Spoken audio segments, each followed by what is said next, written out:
வணக்கம். தமிழகத்தில் புதிதாக பதவியேற்றுள்ள தமிழக வெற்றிகளினுடைய ஆட்சியினுடைய 100 நாள் நிறைவேற்றிருக்குது. அதனுடைய சாதனையை அவங்க கொண்டாடுறாங்க தாவகக்காரங்க. உண்மையிலே இதை 100 நாள் இதை சாதனை பண்ணியிருக்காங்க. 100 நாள் சாதனைன்னா ஆமாம் சம்பாதிக்கிறாங்கல்ல. ஹலோ, என்ன நீ போய் சொல்கிறீங்க? 100 நாள் ஆட்சிங்கிறீங்க. 100 நாள் சம்பாதிச்சிருக்காங்கல்லங்க, அதனால் அது சாதனை தானே. அவங்களுடைய போட்டியே திமுக இடத்துல நம்ம வரணுங்கிறது தான். வந்துட்டாங்க. ஆமாம். ஏன் வரணும்? திமுக இடத்துல ஏன் வரணும்? திமுக சம்பாதிக்கிற மாதிரி நம்மளும் சம்பாதிக்கணும். அதுதான் அவங்களுடைய நோக்கமே, தாவேக்காவுடைய நோக்கம். எல்லாம் குறைச்சிட்டோங்கிறாங்க. எங்க லஞ்சம் இல்லைங்கிறாங்க. அடிமட்டத்தில் தான் இருக்குது. லஞ்சம் வாங்குறவன் லஞ்சம் இல்லைன்னு தான் சொல்லுவான்.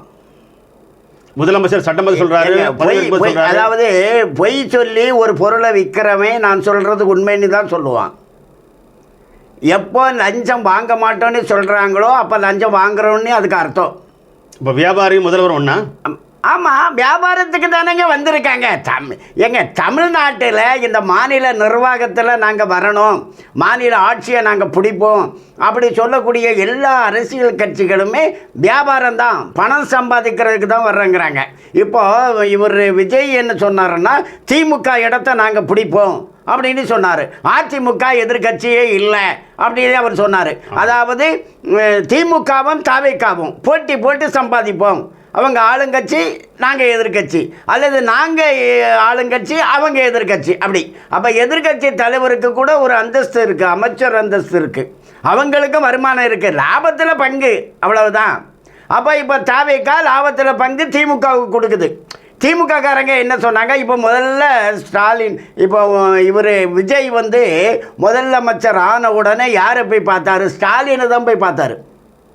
ஸ்டாலினை போய் பார்த்து அவர்கிட்ட ஆசீர்வாதம். அவர் என்ன கேட்டார்? அவர் ஆர்டிஸ்க கேட்டாருங்க. அது என்ன கௌரவம் அப்படின்னா எடப்பாடியை போய் பார்த்தாரா?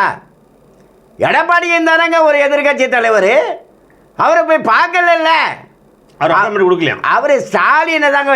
அவர் என்னங்க அப்பாயின்மெண்ட் கொடுக்குறது? இவர் பார்க்கலன்னா அவர் ரெடியாக தான் இருந்தார், வருவாருன்னுட்டு. ஆனால் இவர் வரல. இவர் ஸ்டாலினை போய் பார்த்தாரு. ஸ்டாலின் ஆர்டிஸ்க கேட்டார். ஆர்டிஸ்க்குனா என்னன்னா, நாங்கள் பண்ண ஊழலுக்கு ஆதாரமாக இருக்கக்கூடும் என்று சந்தேகப்படக்கூடிய தகவல்கள் இருக்கக்கூடிய அந்த இதெல்லாம் எங்கிட்ட கொடுத்துருங்க அப்படின்னு கேட்டார். அதை எல்லாம் என்னங்க மொத்தத்திலே எடுத்துகிட்டு போங்க, ஆர்டிஸ்க்கே பிடிங்கி கொடுத்துட்டாங்கல்ல. ஏங்க 10-15 ஆர்டிஸ்க காணலங்க. அது ஈபி சார். ஈபி மட்டும் இல்லைங்க, எல்லா துறையிலுமே திமுககாரனுடைய ஊழலுக்கு எதெல்லாம் உத்தரவாதமாக இருக்குதோ, ஆதாரமாக இருக்குதோ அதெல்லாம் எடுத்து கொடுத்துட்டாரு ஜோசப் விஜய் ஸ்டாலின் கிட்ட. இதுதான் அவங்களுக்குள்ளாடி இருக்கக்கூடிய ஒரு நட்பு. இவர் எதுக்கு போட்டிக்கிட்டாரு? எதுக்கு தேர்தல் என்னாரு? ஸ்டாலின் இடத்துல நாம் வரணும், அவங்க சம்பாதிக்கிறத நாம் சம்பாதிக்கணும். அவங்க மட்டும் சம்பாதிச்சுக்கிட்டே இருந்தால் போதுமா? நாங்கள் சம்பாதிக்க வேண்டாமா? அதுதான் தாவேக்காவினுடைய கொள்கை. 100 நாள் இப்போ ஸ்டாலின் சம்பாதிச்ச மாதிரி, திமுக சம்பாதிச்ச மாதிரி தாவேக்காவும் சம்பாதிச்சாச்சு, சந்தோஷம் தானே. அதான் கொண்டாடுறாங்க, கொண்டாட தான் செய்வாங்க. அப்படி கொண்டாடலையே, அப்படி தான் கொண்டாடுறாங்க. வேற எப்படி கொண்டாடுறாங்க? சிங்கப்பெண் கொண்டு வந்தோம். வேற என்ன சிங்கப்பெண்? என்ன திருப்பூர் பணியை என்ன சிங்கப்பெண்ணு? எங்க திருப்பூர் பணியில் சிங்கப்பெண்ணு எழுதிட்டா ஒரு ஆள், ஒரு போலீஸ், உமன் போலீஸ் போட்டாங்களா சிங்கப்பெண்ணுக்கு? போதையை குறைச்சு ஒரு நியமனம் பண்ணாங்க. எங்கெங்க போதையை குறைச்சிருக்காங்க? போதையை இவங்க அதிகப்படுத்துறாங்க. அது ஒரு அமைச்சர் அந்த போதை பொடியை அப்படி நுணுக்கினார்ல, செஞ்சார்ல, அது ஆட்சிக்கு வர முன்னாடி செஞ்சார்ல. எங்க அவரு தானங்க ஆட்சிக்கு வந்திருக்கிறாரு. அது நான் இல்லைன்னு அவர் சொன்னாரா? அது போதை பொடி இல்லைன்னு சொன்னார். ஆனால் அது நான் இல்லைன்னு அவர் சொல்லலை. அப்போ ஆட்சிக்கு வர்றதுக்கு முன்னாடி போதை வியாபாரம், ஆட்சிக்கு வந்த பிறகு அதை ரகசியமாக பண்ணுவாரா? ஆட்சிக்கு வர்றதுக்கு முன்னாடி ஓப்பனாக பண்ணுவார். இப்போ மந்திரி ஆகிட்டார், அதனால் அப்படி வெளிப்படையாக பண்ண மாட்டாரா? அப்போ பாத்ரூமில் போய் இருந்து பண்ணுவாரோ? அது என்ன பேச்சு நீங்கள் பேசுகிறீங்க? ஆக இந்த தாவேக்காங்கிறது திமுக தான் சார். பெண்களும் கொண்டாடுறாங்க சார். எந்த பெண்ணுங்க கொண்டாடுறாங்க? சினிமாவை கொண்டாடுறவங்க கொண்டாடுவாங்க. அவர் ஜோசப் விஜய் அவர் சினிமா நடிகர்னுட்டு கொண்டாடி இருப்பாங்க.